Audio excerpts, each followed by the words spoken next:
বিশ্বনবী পাগলের মতো একবার হাউজে কাউসারে যাবেন, একবার সিরাতে যাবেন, একবার ফুলসিরাতের দিকে, একবার হাউজে কাউসারের দিকে পাগলের মতো দৌড়াতে থাকবেন।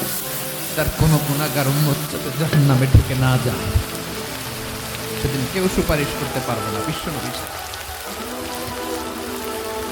এজন্য 5 নম্বর আল্লাহ বললেন, মান যাল্লাযী ইয়াশফাউ ইনদাহু ইল্লা বিইযনিহি। কার সাহস আছে, কার এত বড় বুকের পাটা কিয়ামতের কঠিন দিন আল্লাহর সামনে দাঁড়িয়ে সুপারিশ করবে? কারো ক্ষমতা নেই, কারো ক্ষমতা নাই। বিশ্বনবী সেদিন সেজদায় পড়ে উম্মতের জন্য কাঁদবেন, সবাই কাঁদবে, নফসি নফসি, আল্লাহ আমারে বাঁচাও, আল্লাহ আমারে বাঁচাও। বিশ্বনবী বলবেন, উম্মতি উম্মতি।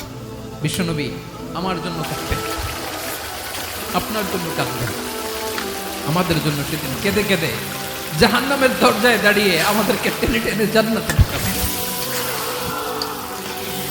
এজন্য এই বিশ্বনবীর ভালোবাসা যেন আমাদের হৃদয়ে ভরপুর থাকে। আমার ভাইয়েরা, প্রতি শুক্রবার বিশ্বনবীর উপরে বেশি বেশি যেন আমরা দুরূদ পড়ি। আমরা যখন বিশ্বনবীর সালাম দেই, দুরূদ পড়ি, একদল স্পেশাল ফেরেশতা আছে যারা বিশ্বনবীর দুরূদটা নিয়ে সরাসরি বিশ্বনবীর রওজায় যায়।